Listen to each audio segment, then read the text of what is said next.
السلام عليكم ورحمة الله وبركاته. أهلا بكم معايا فيديو جديد من وي. فيديو النهاردة إن شاء الله هشرح فيه معاكم غرزة جديدة. غرزتنا سهلة وبسيطة، أتمنى يا رب إن هي تكون سهلة وبسيطة عليكم وكمان تنول إعجابكم. ما تنسوش إذا عجبكم الفيديو تدعموني بلايك وشير وسبسكرايب. غرزتنا النهاردة عدد سلاسل البداية الخاص بيها مضاعفات رقم 5، وفي النهاية بزود 4 سلاسل. نقدر نشتغل بيها هي بتكون طبعا مميزة في الملابس أكتر منها للمفروشات، يعني ما ينفعش اشتغل بيها مفرش سرير ولا بطانية بيبي، لا، بس ممكن نشتغل بيها ستارة أو مفرش للسفرة، هيكون خفيف كده وما فيهوش مشكلة.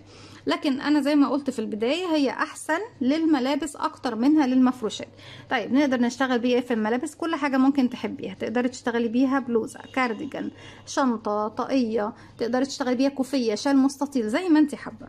هي طبعا الغرزة بناتي، يعني ما ينفعش ان انت تشغلي بيها حاجة رجالي.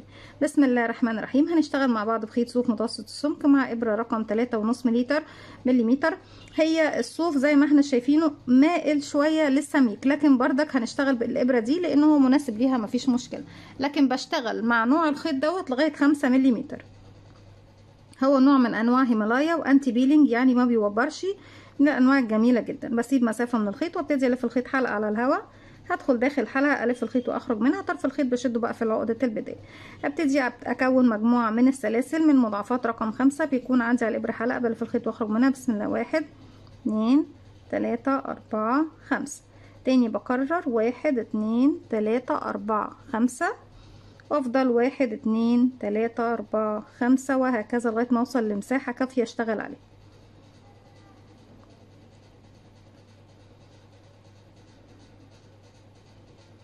بعد ما اشتغلت مضاعفات رقم 5 اكتر من مرة، في النهاية مرة واحدة بس بزود 1 2 3 4.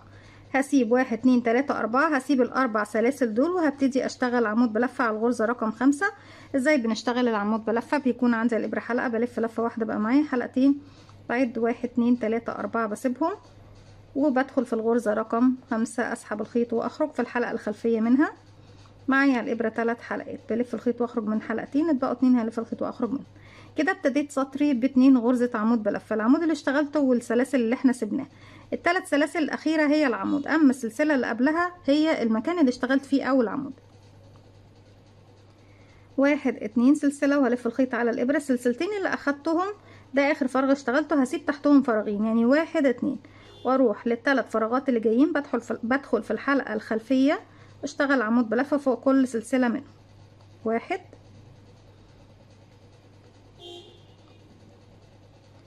2 3، وتاني ارجع 1 2 سلسلة، والف الخيط على الابرة واعد 1 2 فراغ، واروح اشتغل 3 عمود، وبفضل لغاية نهاية السطر اشتغل سلسلتين بسيب تحتهم فراغين واشتغل 3 عمود. في نهاية السطر بيتكون عندي 2 عمود بلفة فقط لا غير. زي ما ابتديت ب2 عمود بختم ب2 عمود بلفة. هكمل وارجع لكم نكمل السطر الجديد مع بعض. في نهاية السطر زي ما احنا شايفين، اخدت بعد اخر 3 عمود سلسلتين، بعد 1 2 فراغ، وعندي فراغين في النهاية بشتغل فوقيهم 2 عمود بلفة. نقدر نشتغل غرزتنا النهاردة بلون سادة، وممكن نشتغلها كمان بألوان شنجاه ملونة، بتكون حلوة جدا وجميلة في الخيوط الشنجاه على فكرة. هرتفع سلسلة، ارتفاع غرزة الحشو، الف شغل الناحية التانية. اول فراغ عندي بدخل واشتغل غرزة حشو، تاني فراغ بتجاهله، وبعد كده هلف الخيط على الابرة فوق السلسلتين اللي كانوا عندي من تحت. ببتدي اكون 5 غرزة عمود بلف. 1، واشتغل من تحت السلاسل يا بنات. 2 3 4 5. عندي هنا 3 عمود بلفة، 1 2 3. هسيب اول عمود وهسيب اخر عمود، وهاجي هنا في المنتصف بدخل ومعايا حلقة على الابرة، اسحب الخيط واخرج، بقوا حلقتين، الف الخيط واخرج من الحلقتين، كده بكون اشتغلت غرزة حشو. تاني برجع اكرر من غير اي سلاسل من فوق، الف الخيط على الابرة وباجي على السلسلتين، هكون 5 عمود بلفة. 1 2 3 4 5. هسيب اول غرزة واجي في الغرزة اللي في المنتصف فادخل اشغل غرزة حشو، وهكذا هلف الخيط على الابرة 5 عمود حشو في المنتصف، 5 عمود حشو في المنتصف، 5 عمود، وهنا عندي 2. هسيب اول واحدة واروح في اخر غرزة اشتغل غرزة حشو واحدة. هكمل لغاية ما اوصل لنهاية السطر وارجع لكم نكمل مع بعض.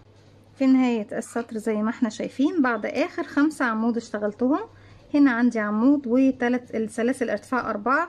في رابع سلسلة منهم باخد منها حلقتين زي ما احنا شايفين، واشغل غرزة الحشو بتاعتي.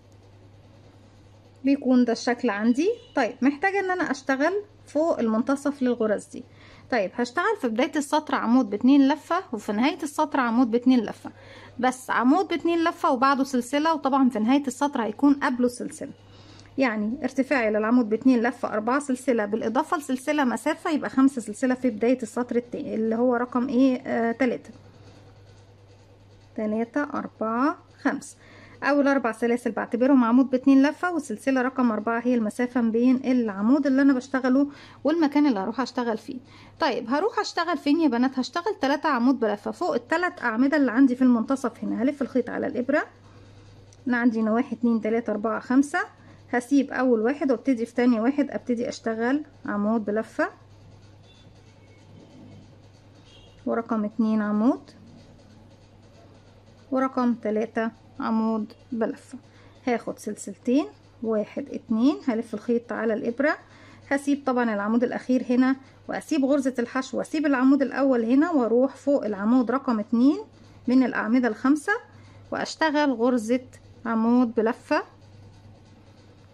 واللي بعدها كمان عمود، واللي بعدها كمان عمود، سلسلتين 1 2، وبفضل اكرر بسيب العمود الاخير والحشو والعمود الاول واروح اشتغل 3 عمود بلفة، سلسلتين 3 عمود بلفة، سلسلتين 3 عمود بلفة، سلسلة واحدة، وفي اخر غرزة بشتغل عمود ب2 لفة. هكمل لغاية ما اوصل للاخر وارجع لكم نشتغل العمود ب2 لفة مع بعض.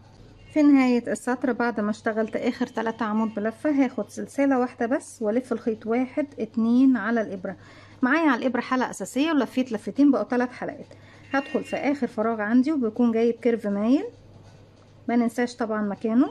اسحب الخيط واخرج. معايا 4 حلقات، بلف الخيط واخرج من حلقتين يتبقوا 3، هلف الخيط واخرج من حلقتين يتبقوا 2، هلف الخيط واخرج من حلقتين، بفضل الف الخيط واخرج من حلقتين لغايه ما اخلص العمود بلفه زي ما احنا ب2 لفه زي ما احنا شايفين. بدايه السطر الجديد برتفع 1 2 3، وهعتبر نفسي اشتغلت عمود بلفه فوق الفراغ الاول. هروح اشتغل فوق السلسله دي كمان 2 عمود بلفه، 1